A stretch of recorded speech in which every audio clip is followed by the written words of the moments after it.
Urtarrileko aldapa izaten omen da, hauek aldapa jarri edo pareta jarri gorako bidea gustora egiten dute, horixe dutelako bizimodu munduko eskalatzaile onenak dira gaur gurean, hemen dira Biba Eneko eta Iker Pou. Guapo artistak. Ara, ongi etorri. Horrexe, Jak, liburuak izaten zeta. Apa, eskerrik asko, bikote etortzen gati. Ondo. Esitarak ejatu. Eixo lasai. Bueno, Eneko eta Iker eta Eneko. Urtarrileko aldapa oso famatu izaten da, ezta? Kosta egiten den aldapa bat. Zuen urtarrileko aldapa nola doa, gogorra doa, xamurra doa? Bueno, gogorra baita, gogorra. Gauz asko, buelta asko mate ditu. Bai. Ez? Bai. Tokatzen lan askokin ezten gara beti. Iker, futbolean bakizu estatistikak ematen direla, baloi jabetzarenak, eta bar. Nik eskatuko izut estatistika bidez kontatzea sofan edo paretak igotzen edo mendian igotzen nun egontzaren gehiago, azkeneko denbora horretan. Azken, paretan, dudari gabe, paretan edo mendian. Bai, sofa ez dakigu ez da zer denez, oso gutxi. Ez gara egoten, ez dakagu etxean ez da, etxean oso gutxi. Eguneko zero, sofan? Normalean, bai. Ez dakago batxotan, ez dakago ezta denbora gauean, izten garenean. Oso gutxi, gustatuko litxai guke, baina oso gutxi. Orduan etxote, telebista ikusten? Telebista ikusten gutxi baita ere gutxi. Batxutan ikusten zaituztegu, baina Orduan sofa saldu eta beste zerbait erosi horrekin. Bi liburu ekarri dituzu, erakutxera zaibian balin behituzue. Bata da, Ikerrek eskuetan daukana da azkena, lau elementuen erronka, eta beste izango litzateke 2008an atera zenutena, hori beste liburua, azkena, berriari helduko diogu nahi balin baduzu lau elementuen erronka. Zer da, abentura bidaia bat, abentura liburu bat da, Iker, zer esango zenuke? Bai, gehien bat, abentura liburu bat, ez? Bigarrena gehien bat agertzen da lau elementu proiektua, bukatu genuen izan zen, orain dela 2023an bukatu genuen. Bai.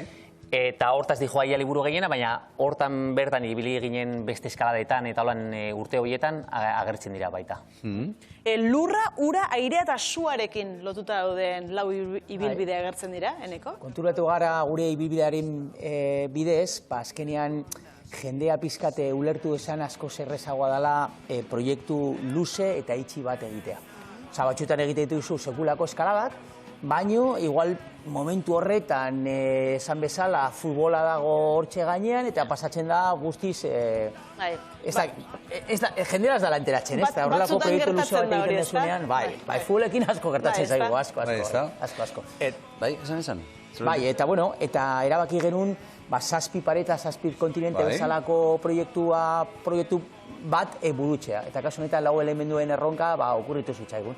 Eta gauza oso polita. Azkenean bidaiatu dugu asko munduan zehar, jende asko zagutu, herrialde desberdinak, guri asko gustatzen zaigu alde batetik mendia, eskaladaren bitartez gehien bat, baina mendia baita, eta bidaiatu. Zadira gure bi pasio nagusienak, eta gure bizitz guztia eman diogu horri. Eta hausnarketak ere egin dituzue, Iker, besteak beste, natura eta gizakiaren arteko konexio horri buruzko hausnarketak, ez da? Bai, liburuan irakurtzen duena ikusiko ditu, eta nahiko reflexioak daude liburuan, eta bietan, eta azkenean baita, eta niztute, azkenean gure ikuspuntua ematen dugu liburu hontan. Eta dena zuek idatzitakoa. Bai, dena, bai, arraroa da, normalen idazle bateko zuek zerbait kontatu eta berak idatzi, ez hor zuek. Ez dakiten, niztute poa nahiei betidanik mendian bezala gustatzen zaiela bere proiektua burutzea. Gaude pizkate gizarte baten guztia oso azkarra izan behar duela, baina azkenean azkar egiten diren gauzak ez dira disfrutatzen. Eta guri gustatuko litzaiguke oso heldua garenean, gara heldua, baina oso heldua garenean, igual 80 urte, 80 urte, atxera bueltatu buruarekin eta esan gauza oso politak egituten nire bizitzarekin. Eta mendian horrela egiten dugu baita ere. Eta normalean ez jendea esaten du oso puristak zarete, oso ez da puristak, ez. Guri gustatzen zaigu gu lekuetara llegatzea, ez. Gure liburu idaztea, gure mendiak gu igo behar ditugu. Eta lehenengo pertsonan, eh? Bai, eta pentsatzen dugulako bizitza horretaz datzala, ez. Azkenean zure gauzak gozatzeko zu egin behar dituzu, ez? Eta bidaiatzen dozunean ze joaten zarea, apuntatzen, kuadernoa daukos, dena apuntatzen joaten zarea, edo grabatzen, edo... Bai, apuntatzen agenda baten, eta pizka bat bizi duzuna espedizio hortan, eta egunero pizkat idazten, eta holan dakazu libreta gero idazteko. Libreta Eta aurrera jarraitu errotik, gogoratuko dugu Aupapo liburua 2008an ateratakoa, 15. edizioan dagoela. Bosgarren edizioa. Bosgarren, markatu. Iritsiko da. Ulertu dut 15, asko da. Asko da. Bai, da mendiko liburu bat, ez da berri bat. Oso ondo dagoela. Egia esan baita ere, ez dira mendiko liburuak, dira abenturazko liburuak. Osa, denetarik agertzen da, gure bizipena jendearekin baita ere, gertatzen zaizkigun gauzak. Jendea esaten zuen lehenengo liburua nahiko biografikoa zela, bigarrena oso hunkigarria. Jende asko galdu dugu bidean baita ere, eta bigarren liburu horretan islatzen dira. Galdutako pertsona asko, eta bereiekin bizitakoak, eta polita da bizitza, Bueno, dira bizipenak, ez da? Iker 6 urteko bizipenak kontatzen dituzue liburu horretan, Himalaian, Patagonian, Amazonian eta Afrikan. Nik hemen jarriko baldin manizkizueke lau sobre bagoitzean bana jarrita, nora bidaliko gintuzueke? Egazkinean, Himalaiara, Patagoniara, Amazoniala, ala Afrikara? Zaila da, baina niztu nuke horretxapen hona ditugu Afrikatik. Liburan egon ginean Sautometa Príncipe Irland. Hori izugarria izan zen. Oso desberdina, igual ohituta gaude gehiago Himalaya edo lako alturetan ibiltzera, edo handetan, eta baina izan zen guztiz desberdina, eta, ni izango nuke oso polita izan zen. Irla bizipenak zaila izan zen, horra egotzea horrotxa hortara, baina azkenean oso polita. Jendea baita, oso herrialde pobrea, oso pobrea. Badakite topikoa ematen duela, baina bidaiatzen degunean oso gutxi daukaten herrialdetara, materialki oso gutxi daukaten herrialdetara, jendea oso jatorra da. Eta askotan bidaiatzen zarenean diru asko daukaten lekuetara, jendea ez da hain jatorra. Hau gertatzen da, Hau gertatzen da. Eta hori ere, bizipen interesgarri bat hori ere, ezagutu ditzagun lau elementuak zuekin orpoz-orpo bertatik bertara. Hasiko gara lurrarekin, Iker, lurra, esan ezkero, zer da zuentzat, zer da zuretzat lurra? Bueno, lurra, gu ikusi genuen bezala, lurra azkenean dena da, eta gu liburuan sartzeko proiektuaz esan genezake, guretzako zer da, igual mendian ikusita, Himalaya igual da, osea, lekurik interesgarriena, edo handiena, edo azkenean erabaki genuen lurran zaila zen, posible genuen bilatzea ziaren egon bilatzen zerbait azpitikan azteko eskalatzen gora, kobazulen bat barruan, egeo irtetzeko. Sakomune bat edo. Bai, sakomune, baina azkenean izan genuen, azkenean, polita izango da Himalaya, Himalaya da, ez dakit, lurran dakagunen ez dakit, mendilerro altuena, igual politena, eta izan genuen, Himalaya sartuko dugu, da guretzako, unkigarria, polita izan zen, igual askotan egon gara, baina, niztu sartu barzela hor, Himalaya, lurran. Eta sua, eneko? Sua, burua uste polita izan zen suaren kontua. Claro, sua normalean sumendiak dira, sumendiak oinez igotzen dira, eta gu behar genuen zerbait vertikala. Orduan konturatu ginen horrelako lepo volkaniko bat bilatu eskero, posible izango zela. Eta agertu zen justu lagunen baten bitartez, agertu zen sekulako ratxa hau oianaren erdian, Sautometa Príncipe Irland. Orduan sekulako aukera zen, oso leku ikaragarria, uste dute imaginatan ikusi dezutela. 450 metro gainera, saltasun aldetik 8B+, oza, saltasun oso altuak eman zituen. Eta izan genuen hortxe ikusten da.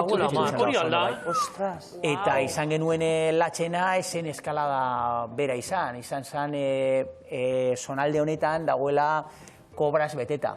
Oso, hori xe da gauza animalioak nazka maten diana. Neka, huela ma, nazka. Neri ere bapatean gogoak kendu zen. Emozio pixka bat jartzeko, ez da? Batxutan zabi emozio gehiagi dauzkago. Dudatan nengoen igoko nintzen, bai bezuekin batean, baina nahi joango. Horrak eta baldimada duen. Airea, Iker?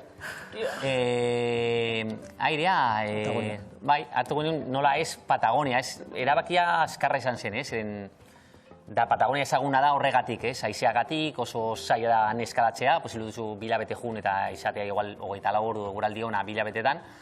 Orduan erabaki genuen egonea ginen Patagonian, baina, bueno, izan marzela, aizea izan marzela Patagonian, ez? Eta horra jun ginen, gogorra izan zen, pasa genuen hilabete eta erdi, 24 orduko leiho bat aurkitzeko, eskalatzeko, eta, bueno, aprobetsatu genuen, pazientzia asko izan genuen, 24 ordu horiek itxoiteko, izan zen bidaiaren azkenean, ja azken egunetan, ja bueltatzeko genuen denean, etorri zen justo leiho hori, eta lortu genuen oso horratz poli bati, bide berri bat edikitzea.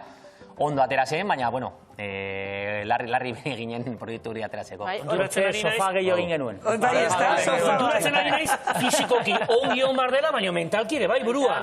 Hilabete tardi edo egote itxoiten 24 ordu hor, behar da burua, koazen etxea. Gainera oso urduria gara, oso urduriak. Orduan, momentu horietan ikasi dugu denborarekin, urte asko dira jan mendira. Juten espediziotan, horrelakoak gertatzen dira, orduan ikasi dugu. Eta oraintxe gertatzen zaigu, beti badagoela aldamenetik gazteren bat, eta askoz txarrago kudeatzen du, ez? Begira. Horatzen digulako gure gazte momentuak, ez? Oraintxe hitz egingo dugu perkantze batzuei buruz, baina ura aipatu behar dugu lehenik eta behin. Bai, uran berezia baita. Ura junginen Amazoniara, Perura, eta hor junginen pareta bat bilatzera, ez? Egon olako kaskada bat, ez? Gota kaskada. Eta nahi egon eskalatu ez genekin aitzasi kalitatea zeukan, inorezen horze sartu da izan da, eta saia zen guretzako. Eta junginen, eta, bueno, sekulakoa izan zen, ez? Iristeko paretara, aitza zen paretara, baka benen un tapiko metro belarra vertikala, eskalatu beharrak.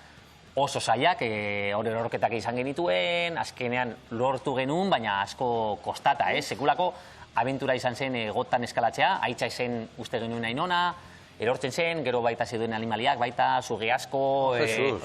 bueno, izan zen berezia, espedizio berezia. Eta pareta horien bidea berri horiek zuek egiten dituzue? Hori da. Ala, beharko du, ezta? Bai, da pizkat gure...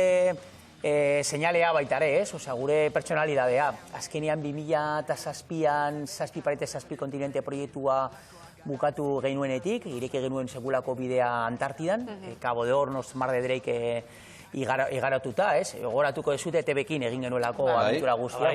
Eta hori bukatu genuenean, erabaki genuen, azkenean bide oso gogorrak errepikatzen gaudela, osea, munduko gogorrenak agian, baina zerbait berria egin behar genuela. Eta vanguardia hortxe zegoela, bide berriak irekitzen. Eta 2007tik ez gara gelditu. 2008an urrezko pioleta saria irabazteko zorian ere egon zineten izendapena jaso zenuten lako. Eta arrazoia izan zen Peruko Ranrapalkan, ondo esan du ez da? Ranrapalkan igotzeko zuen moduagatik, hor ireki zenuten bideagatik, eta hor susto benetan haundi bat hartu zenuten. Zende kontatuko du, sustoa? Ni kontatuko ni, susto hartu dela. Baina, bueno, bai, eskalada oso gogorra, ez? Azkenean, Seimilako baten ireki genuen lehenengo bidea, ez? Bai, gogorren, bai. Seimilako baten, pareta oso handia, jende asko saiatuta eta ez lortuta, eta sartu ginen, azkenean lortu genuen, igual txarrena izan zen, denboraldian pizkat berandu egindoa zela.